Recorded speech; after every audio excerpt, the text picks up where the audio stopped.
Good morning and slightly in the afternoon. Judy here, Judy Allan here, San Antonio, Texas. We keep it simple, are stuffing up. If you hear some trucks in the background, that is because they are resurfacing the roads around our house, or streets really. So with that, let's get started. Today we are making a Father's Day card. We're only going to make one card today because this is really stepped up. We're making a tackle box, and actually we're making two tackle boxes. We're only going to put one together though, right? Because I have two people in my life that are going to get Father's Day cards with tackle boxes because they like to fish. So with that, let's go down the hands and I'll show you what we're going to be doing, all right?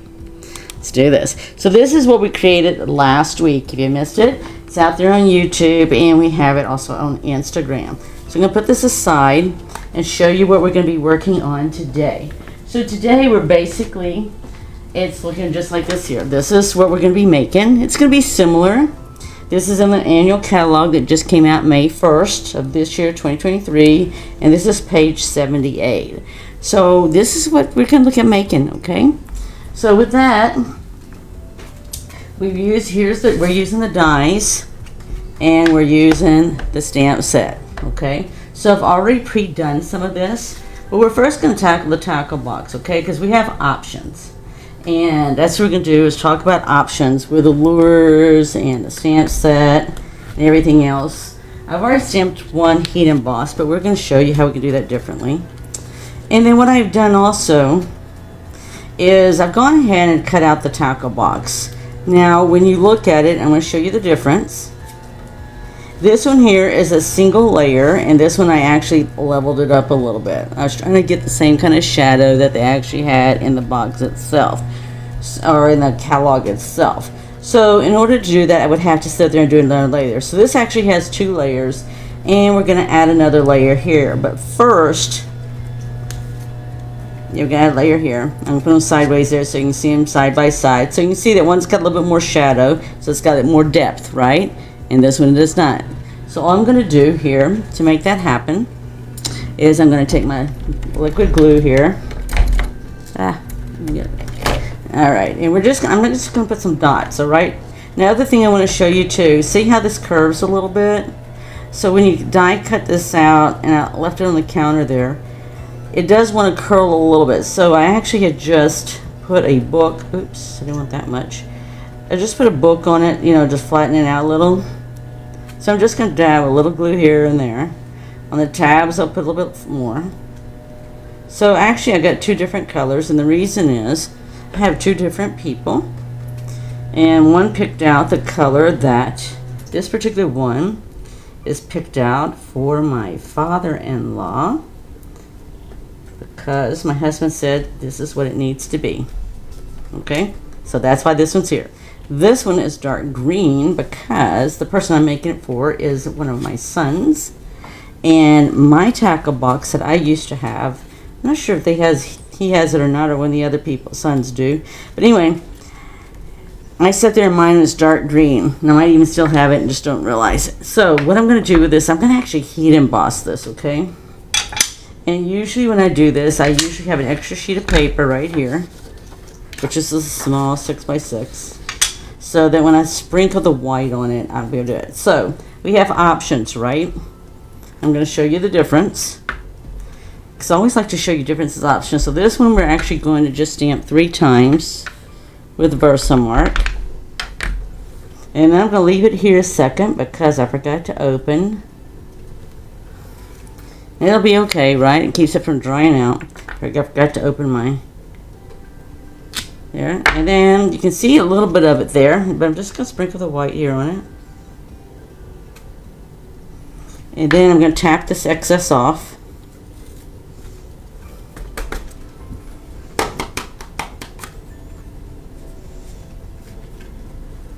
Yeah, you want to be sure not to rake your hand across what you've already stamped, because if you do, you won't be able to heat emboss it. So I'm going to turn my heating tool on. We're going to emboss this here, and it'll give you an idea. And I'm going to move this out of the way. I have visions of making a big mess with that. Okay, and we're just going to heat this up with the heating tool. This is the heating tool, and because I've got it already on a piece of paper, I don't have to do anything. I'm just going to heat it here. Normally, I would sit there and have some tweezers, which I did bring, to hold on to this. But because I got this on a large piece, I don't have to. But one of the things I did do, though, just to let you know, is I've already put this down on some DSP. You could have just done cardstock, but I chose to use some DSP. And you'll see this start changing colors in just a moment. Already looks very white on your end, but it'll get whiter. And you can see that just heating up.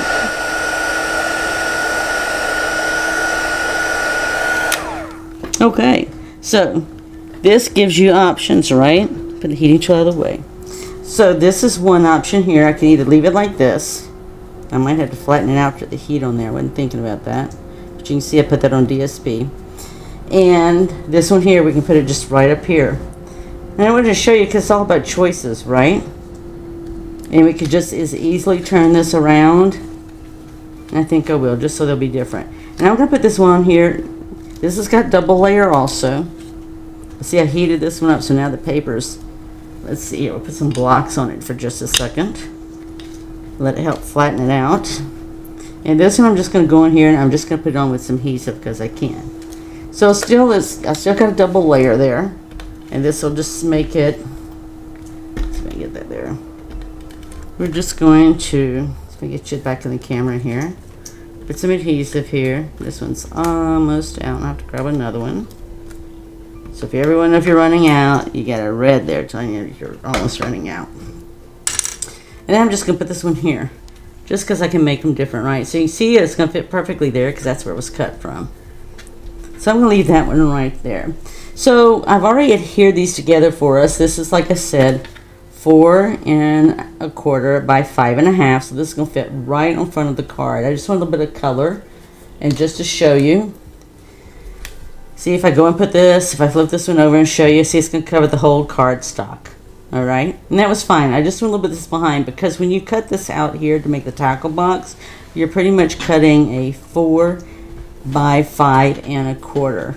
So in order to get anything else behind it, you're going to have to cover it up with DSP or anything else to get whatever look you want. Okay, so with this then, what we're going to do is I've already pre-cut out some stuff for you, just to give you some ideas. We got a lot of fishing lures here, and this is all stuff you can die cut out. So I did it in different colors because all the hooks I know of and seen when I've gone fishing have been silver, right? And there's always a lot of flashy lures. Let me get some more of this out here so you can see it. That one you can't see as much because it blends. Thank you. So yes, say hello if you're out there. Or just if you're watching replay, let me know you're doing the replay. So I pre-cut. This is all die cut out. If you're wondering what some of these pieces are, we'll go through them. We did some of this last week. This here. So let me just get this all out of here because I got all kind of fishing lures. Because I have 2 Father's Day cards to make, right? One, I don't know if the he did just salmon fishing or other fishing. Well, my son and my granddaughter, they do, she says, a lot of fishing with bobbins. So I'm going to put these over here for sure because she says they use corks and these bobbins here. And then we know they got to use hooks, right? You got to have hooks. It doesn't matter if you're fly fishing for salmon. It doesn't matter. Now we did look up, if you want to just get yours as authentic as you can, then I would suggest you go like we did last night. We went looking to see what kind of lures are used for salmon fishing, right? I already knew about just fishing for brim because my granddaughter says they usually use worms. So there you go. So I got her some different bobbins here. And then we have some other sparkly ones I've put together that we can throw in there for wishful fishing and so forth, so that we can build it. So for her, for example, on her father's side, I'm going to actually just put some of these in here, right? Because I can, because that's what they use most of the time. Now, it might be that her father wishes they were doing a little fly fishing. So we'll put one in here. And we're definitely going to put some hooks and some weights, right? If you go fishing, you have to have hooks. You have to have some weights. Weights can be in different colors. I should have had some bronze, because sometimes I think mine were like bronze looking. But I'm just going to put some in here, because this is what they use, right? And they're going to have to use some string, so I'm going to put some string in here too. I actually put some other little fly ones in here as well. Okay, so there's just all kind of things. I've just this too, because when I looked up fishing for salmon, it said that they use chartreuse as a very good color. So it depends where you look. Chartreuse said it was like a lime green, so I have this one here that I could put right here with this one. And I always think of chartreuse being like a pink color. And it, you know, when you look it up, it says the same thing. That a lot of people have a tendency to make it look like magenta. So you'll have to let me know what your fishing experience is like and what you use. I'm definitely going to throw several of these in here because these guys go fishing several times. We're going to believe she's going to wish for that. And let's go ahead and get one of these in here too. So right, a tackle box can have as much or as little as you want in there. So for me, I know they have to have some string, right? You're going to have some line. Now, usually, don't know about you, but usually when I sit there and go fishing, mine is usually clear, right? So if I put clear on here, you'll be able to see it. Anyway, they don't have any clear. I'd have to go dig through the fishing line that I do have. But I'm at least going to put some in here, right? And we're going to put it in here with a glue dot. So for me, it's nice to be able to make this because you know you can personalize it. Whether the person is, like I said, going salmon fishing, or if the person likes to go fishing with worms. Right? Anywhere you go, you got to have weights, right? So that's why I don't mind putting weights in here, because you have to have weights. Now I'm just going to let this sort of squish in there, right? Because when you got a tackle box, everything's got to be able to squish in the tackle box. This is actually, all these pieces were die cut. This is die cut here with brown, early espresso. This was die cut with white, and put the red on top, and we're just going to put this down with a small dimensional. And then, this one here was actually stamped, both the red and the black, and then we turned around. Thank you, Debbie Burtner. I think Ding Burtner. I think you get to go fishing more than I do. So thank you. Gotta get those spinners looking right? So I'm just gonna put this one here. I'm gonna try to contain everything in this tackle box if I can. I'm just gonna put another one right down here too. You know, I don't know what I have never ever that I can think of caught anything with a spinner. I've had my success with catching with worms or catching with crickets. Most probably is the most we did. It's a lot of brim fishing, I think. So it just depends on where you live, right? I mean, I did live where people went fishing for salmon up in North Dakota, and they did ice fishing too. I did not do that. I thank you. All the fishing I pretty much do is in warmer weather, and I had no desire to go out there and freeze and do ice fishing. Okay, so we just stack it any way you want to. We'll put a little bit of that there. These we're just going to make these down. So put these down. So we're going to alternate them, right? So some are going to be put down flat, and then some are going to be put down with dimensional. So I'm going to use this one here. So if you want to color this, so this is stamped and then die cut. I actually stamped it with the wheat color, new wheat color, and then I stamped over it with a mossy meadow. So that's how you get the different looks in color. This one here, I just stamped in black, and then I sat there and used the same wheat color. So you can see the difference. I use the same wheat color, and that's what it looks different. See, just by stamping black in the wheat and then the wheat with the green on top. Alright, so we're just going to go ahead and get these in here. We're going to put some flat, some up. And then we'll do the next one, right? Because this is for my son. And him and his daughter do some fishing. I don't know how organized this tackle box is. I was going to dig mine out last night, but I was thinking, you know what, I had to go through the garage to get to it, and I didn't want to do that. The garage has got stuff, right? So I didn't want to do that. Didn't feel like doing that. But we'll at least get our hooks down here. And it'll stick in just a moment. I'll give it a moment. That one too. Okay. Alright, and then we're going to just get some of these weights. So I don't know about you, but you know, I didn't get some pliers, but pliers would have been handy in here, right? Because you had to have something to squeeze these weights onto the fishing line. So I'm just going to put some in here, randomly in here. I'm going to put some more of these hooks down here. And then I'm going to put this one up on a dimensional because I can, right? Largemouth bass. You know, I just never had a great success. I don't know if it was because I could never sit still in the boat or whatever.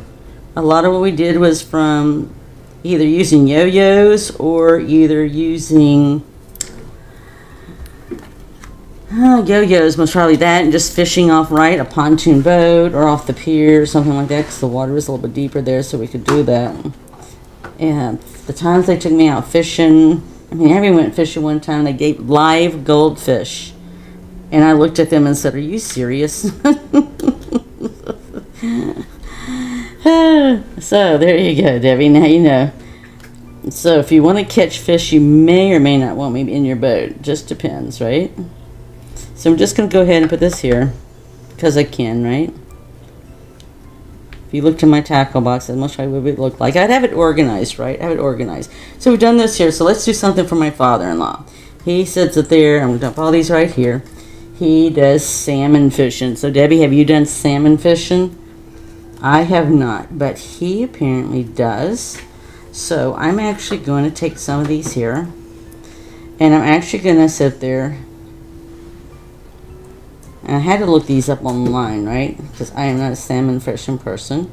But I'm just going to attach one of these with a glue dot, with a small dimensional, like here. And we'll just look like it's going to make it look like it's attached. Now, if you wanted to punch a hole through this, that's be easy. We have a pick tool, and our pick tool has where we can sit there and do that. I'm just going to put this here.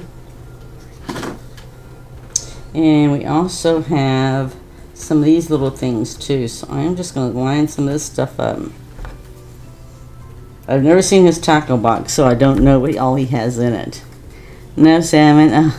I eat salmon too, and I have to tell you, when he was fishing for salmon, oh my gosh, he sits there and uses a balsamic vinegar with maple syrup and makes a totally amazing salmon. Totally amazing. Alright, so I'm just going to get some of these sort of lined out. And you know what I'm going to use with some of this? I'm going to use some Wink of Stella, right? Because they always seem to glisten. Let's see if I got that backwards. Okay, there we go. So they always seem to glisten a little bit, right? I remember getting my father's tackle box, and everything is always sort of shiny, right? The lures are always pretty, right? But I just never had that success with it. I have used live minnows too. I tell you, that it was just the time they had us. We were going and we were going to use the live goldfish. I mean, it looked like the one you'd put in your house. And it was like, okay, I'm going to do a lot of things. But it's like a goldfish I put at home as a pet. It was like, oh my gosh. So I would say I do not make the ideal fishing person. If you want somebody that's not squeamish over stuff like that. I wouldn't say it's overly squeamish. It was just like, seriously, if you want me to use it, you're going to put it in there yourself, because I'm not going to do that. I guess that's basically where I was at. And I didn't. And I didn't catch anything because I didn't get in. Ooh, I hope you eat a lot of fish when you go to Alaska too. I was trying to think, I don't remember what we ate when we went on our Alaskan cruise. I know we ate a lot of food, right? We ate a lot of food. I do know that's where I got hooked on Eggs Benedict, because they had it in the buffet line every morning that I could have it. So I ate Eggs Benedict most of the time I was on my cruise because it was new to me and I loved it. I still love it. I just don't eat it as much as I did. That, and I'll tell you the other thing, Bertner, is what was nice too is getting room service. And they had room service until midnight. So we actually had BLT's mini and nights delivered to our room. That and hot tea. We had hot tea. I shouldn't say that.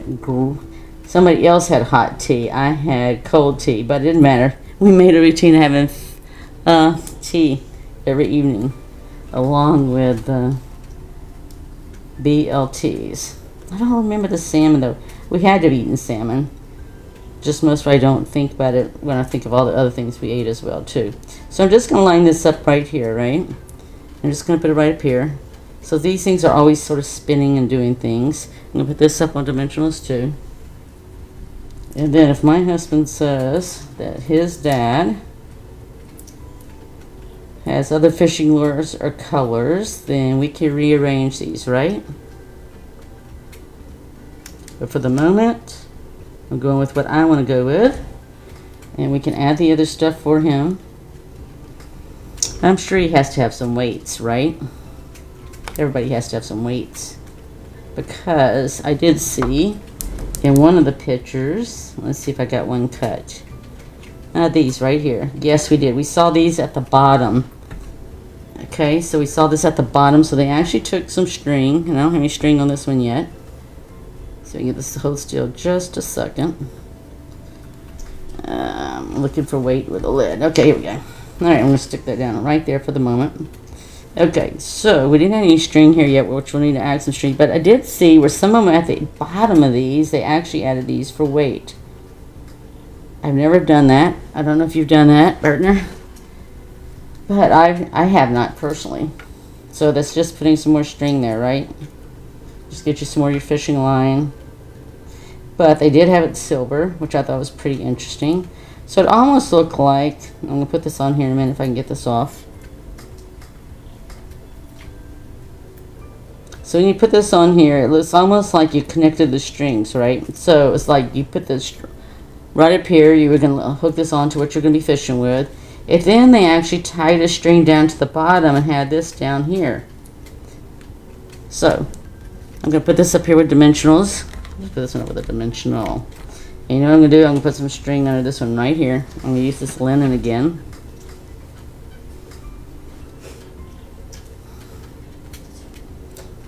Now, I've never been fishing with my father-in-law, and I doubt I would be, right? In fact, I don't know if last time I went fishing was with grandkids, and that was when somebody managed to hook their own selves with a fishing line. And my biggest concern was I was going to have to explain to their mother what they did. So I wouldn't say they ended it, but I tell you what, I really think long and hard. And these I'm just going to stick in here, okay? Because I can. They're just additional things that you can sit up here and add to your fish if you want to. To your lures, not fish. We'll go ahead and put that one on there. Like I said, I don't. Debbie has, so I have more fishing stories in recent times with children and grandchildren. And we've had more adventures than we have caught catching fish. So I don't know. Y'all just share your adventures of fishing. I mean, I even had my daughter actually decided she had to be in the water with the fish when she was little. So that sort of ended fishing for a little while. It's not every day that you have somebody that wants to sit up there, and we're just going to give him a couple of these also. I don't know if he uses these or not, but I'm at least going to put them in there, at least make him smile and know that we think about him, and putting some other things in here. Depends on his success, what he wants to do. So yes. Let me put this one down here. So right, you can use these, I guess, for just about anything, I would hope. I know he's not using these, but I'm going to at least put some weights in here for him, because he has to have some weights. So that's a nice thing about these. These are real just easy filler type stuff that you can fill in the space as we do Happy Father's Day. And then we put our sentiment on the other one as well too. Now I'm going to actually throw in a few little hooks here. Because I know if you've ever had to cut a hook off or whatever, you got to replace it, right? So, that's tiny. These are tiny. So this was just cut out with silver foil. The silver foil paper. And they're just real dainty, right? They're just real tiny. But it's what fishing's all about, right? If you don't have that hook, or if you have to cut one off, you gotta be able to replace it in the toolbox, right? So I'm gonna go ahead and put these up with it, and then we're done. So really and truly, the more time is spent when we were just actually getting these actually cut out and fussy cut out. But it's real easy because these lures cut out these are weights. These weights are cut out 3 at a time, so that makes it easier. The hooks themselves are cut out at 2 at a time. And let's see, everything else is pretty much 1 at a time. You could, I did not try it, but you can. See if you could double layer and see it. But the thing is, most of this is stamped as well too. So if you look at this here, this was stamped, these are stamped. So actually then we're actually sitting right there cutting out what we've already stamped. So it just depends on what you're gonna do. But looky here, we've used 2 different colors. I put all my extra stuff right there. I'll let my husband add anything else he wants to add to his father's card. I know, there's always fishing stories, right, that have involved not catching one single fish. But there are definitely stories. Okay, so this is all I'm going to do right now. So I've done this one right here. This is going to be for my son, because I know they do a lot of fishing for brim and using worms and all. And then this is going to be for my father-in-law who does salmon fishing. So we use the same stuff, right? We just changed it up based on what the person's done. We've rearranged it. And all we got to do is just put it on our card base, and our cards are finished and ready to go. So I hope you enjoyed that. Right? It wasn't that hard. It's nice. It maybe take a little bit of time, but that's why today's a stepped up card, because it's much more time involved. And many a times I'll make maybe 2 or 3 that are very stepped up, right, like this, because making 10 would make a lot of time, right? So I sit there and do 2 for the people in my life, but you know what? I can always make it later for someone else that has a birthday. It doesn't have to be after Father's Day. It can also be a birthday. It could be for retirement. Any of those type of things, right? So I personally wanted to personalize these for Father's Day for the 2 people that these are going to. So it's totally up to you, right? It's all about having fun, creating, sharing, and giving. So if you haven't done it yet, go out there and create a Father's Day card, all right? So you'll be having the mail on time for them to receive it or give it to them in person. So with that, be blessed. I hope you enjoyed this. Please be sure to share and follow us on social media. We're out there on Pinterest, Instagram, YouTube, and Facebook, right? So look forward to seeing you next week with Keep It Simple or Stepping Up. And don't forget, next week's your last chance to make it for Father's Day. All right? Bye.